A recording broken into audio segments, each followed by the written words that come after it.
शादी के लिए मना तो रश्मि एक मिडिल क्लास फैमिली से है। रश्मि घर में सबसे बड़ी है और वो 3 भाई बहन हैं। भाई सबसे छोटा है। रश्मि पढ़ने में अच्छी थी। घर वाले इतने समक्ष न होने के बावजूद भी रश्मि ने कोचिंग लेकर अपनी एमएससी की पढ़ाई जारी रखी। सभी रिश्तेदारों ने रश्मि और घर वालों को टोका था कि ज़्यादा पढ़ी लिखी लड़की हो तो हमारी कास्ट में शादी में प्रॉब्लम होती है, इसलिए लड़की को ज़्यादा मत पढ़ाओ। हम मिडिल क्लास फैमिली में ऐसा ही होता है, सब कुछ शादी के लिए ही होता है। हर लड़की की तरह रश्मि की भी बड़ी ख्वाहिश यही थी कि उसे ऐसा पति मिले जो उसे समझे, और समाज और रिश्तेदार वजह से अब रश्मि के घर वाले भी उसकी शादी के लिए जल्दी करने लगे।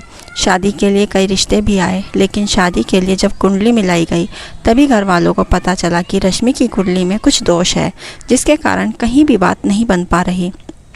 बस इस बात से रिश्तेदारों को और बातें बनाने का मौका मिल गया था। कई रिश्ते केवल इसी वजह से नहीं हो पाए, लेकिन कुछ ही समय बाद रश्मि की कुंडली मिली अशोक से। अशोक ज़्यादा पढ़ा लिखा नहीं था। अशोक की एक कपड़े की दुकान थी जिससे उनका गुजारा चल जाता था। जिस तरह का लड़का रश्मि अपने लिए चाहती थी, अशोक वैसा तो नहीं था, लेकिन अशोक और रश्मि की कुंडली मिल गई। रश्मि के पिता ने जब रश्मि को अशोक की तस्वीर दिखाई तो रश्मि को लड़का देखने में अच्छा ही लग रहा था, लेकिन रश्मि का मन नहीं मान रहा था। इसलिए पिता ने जब पूछा कि क्या करें तो बता, तो रश्मि ने कहा कि मुझे नहीं करना। मम्मी ने कहा क्यों, क्या हुआ, तेरा दिमाग सही है क्या? इतना अच्छा लड़का है, कैसे नखरे करती है, तो हमेशा यहीं बैठी रहेगी। एक तो कुंडली किसी से मिलती नहीं, और जब वो शादी के लिए तैयार है, सब कुछ अच्छा है, तो तुझे नाटक आ रहे हैं। क्या खराबी है लड़के में? माँ यह सब रश्मि को सुना रही थी, लेकिन रश्मि के पिता ने बात समझी और कहा ठीक है बेटा, और ढूंढते हैं। जब अशोक के घर वालों की तरफ से फ़ोन आया यह पूछने के लिए कि हम आ जाएं घर और परिवार देखने, तो रश्मि के घर वालों ने कहा हम आपको बता देंगे। इस बात को वो भी समझ गए थे कि उनकी तरफ से हाँ नहीं है, इसलिए उन्होंने फिर दूसरी बार फ़ोन नहीं लगाया। उस ना के बाद रश्मि के लिए फिर से रिश्तों की तलाश शुरू हो गई। माँ थोड़ी नाराज़ थी, क्योंकि उन्हें लगता था कि रश्मि को उस लड़के के लिए मना नहीं करना चाहिए था। करीब 6 महीने तक खोज के बाद भी रश्मि के लिए कोई रिश्ता नहीं मिला। जब पिता के चेहरे पर भी परेशानी थोड़ी ज़्यादा दिखने लगी, और यह बात रश्मि को साफ दिखाई दे रही थी। कई रिश्ते देखे, लेकिन फिर भी दोष आड़े आ रहा था। मम्मी इस दौरान रश्मि को ताने मार रही थी। एक दिन रश्मि की माँ ने यही कहा अब भी हम लोग अशोक से बात करके देखते हैं, शायद तुम दोनों की जोड़ी ही बनना तय हो, अगर तू हाँ कहे तो। मम्मी के ताने और पापा की परेशानी को देखते हुए रश्मि ने इस बार हाँ कह दिया। माँ के कहने पर पिता ने अशोक के पिता को फ़ोन किया। पता चला वो अभी भी तलाश में ही थे। कुछ बातें हुई, थोड़े बहाने बनाए गए इतने दिनों तक बात न करने के लिए, और संडे को मिलना तय हुआ। रश्मि के घर पर अशोक अपनी फैमिली के साथ आया। दोनों परिवार की मजबूरी समझे या नसीब, आखिरकार दोनों की शादी पक्की हो गई। रश्मि ने भी सोचा क्या पता शायद वो ही उसके बारे में गलत सोचती होगी और मुझे समझेंगे और जो मैं चाहती हूँ वो करने दें। दोनों परिवार वालों को जल्दी थी, इसलिए शादी जल्दी से ही हो गई। लेकिन रश्मि ने एक बात नोटिस की, अशोक ने उससे अभी तक कुछ बात नहीं की। जब देखने आए तब भी नहीं, और हाँ ना ही रिश्ता पक्का होने के बाद ना ही फ़ोन पर बातें की। इसलिए अब सीधी उनकी बात सुहागरात पर होनी थी। वो घड़ी भी आ गई। यह थोड़ा बहुत अजीब था कि वो ना सिर्फ पहली बार अपने पति को देखने वाली थी, बल्कि उससे बात भी करने वाली थी। लेकिन उसने सोचा कि इस बात का भी एक अलग ही रोमांचक है। रश्मि ने फेरों के साथ ही अशोक को अपना लिया था। अब सेज पर उसका इंतज़ार कर रही थी। धड़कनें तेज़ थी। जिसको अपना मान लिया उसकी शक्ल भी अच्छे से नहीं देखी। फिर अशोक कमरे में आया, दरवाज़ा बंद किया और बिस्तर पर आकर रश्मि के पास बैठ गया।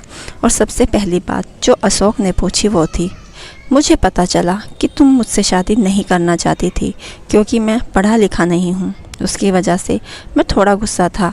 फिर वो बोला देख अब तुझे यह अनपढ़ के पास ही आना पड़ा। रश्मि को यकीन नहीं हुआ कि वो उनके मुंह से पहली बात यही सुनेगी।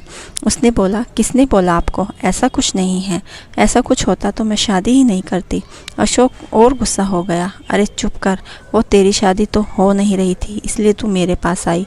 मुझे पता है मैंने क्यों की, तुझे सबक सिखाने के लिए। अब देखता हूँ कैसे एक नौकरानी बनाकर घर में रखूँगा, एक पढ़ी लिखी नौकरानी, और सुहागरात तो दूर की बात, मैं तुझे छूऊंगा भी नहीं। किसी भी लड़की के लिए पहली रात अपने पति से सुनना बहुत ज़्यादा परेशान करने वाली बात होगी और रश्मि को इस बात से बहुत परेशान किया। 1 मिनट में उसे लगा कि क्या उसने कोई गलती कर दी। शादी करके उसकी आंखों से आंसू झरने लगे।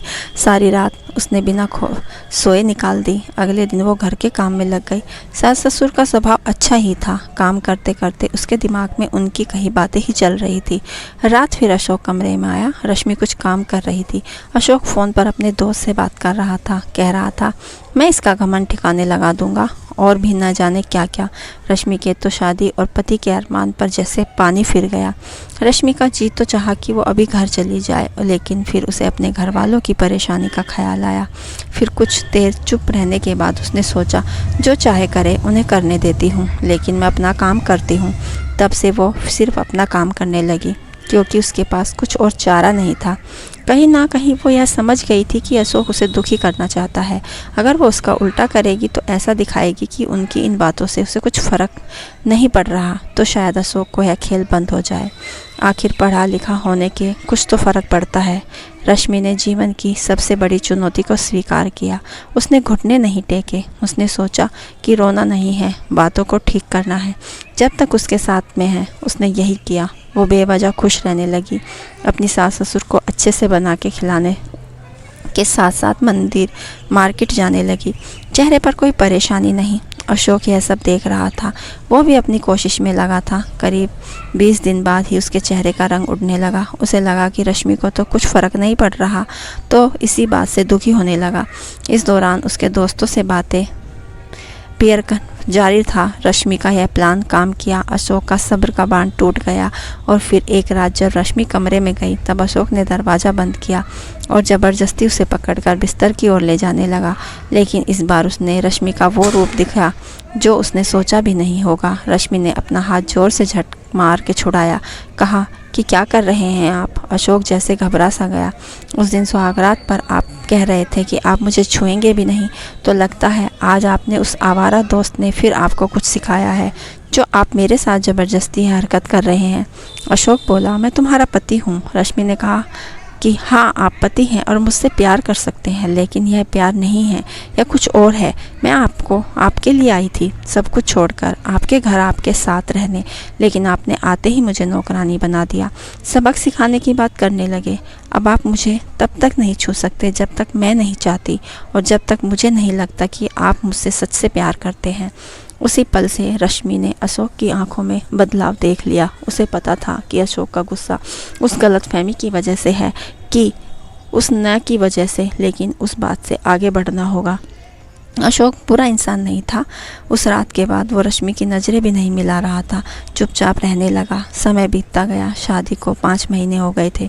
रश्मि अब अशोक को परख रही थी और इस दौरान उसे समझ आ गया कि अशोक कैसा है।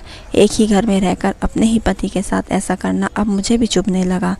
एक रात उसने यह कह ही दिया, छोड़ो सब पुरानी बातें, चलो ना एक नई शुरुआत करते हैं। मुझे जो गलती हुई आप माफ़ कर दो। अशोक चुप रहा, कुछ नहीं बोला। आखिर रश्मि ने इतने दिनों तक उसे दूर रखा। रश्मि ने फिर एक बार बोला, थोड़ा ज़्यादा प्यार करें और छोड़ो इधर उधर बार देख तो लो, जो हुआ सो हुआ। इस बार अशोक पिघला। मूड और रश्मि की आंखों में आंखें कर जैसे उसका गुस्सा पता नहीं कहाँ चला गया। तुम मुझे माफ़ कर पाओगी? रश्मि ने बोला। हाँ, मैंने कर दिया। एक दूसरे से बात करने की ही देर थी। उस रात से उनकी नई शुरुआत हुई। दोनों को लगने लगा कि वो एक दूसरे के लिए बने हैं। दोस्तों, हमारी यह कहानी आपको कैसी लगी हमें कमेंट बॉक्स में ज़रूर बताइए। हमारे चैनल को सब्सक्राइब करना ना भूलें।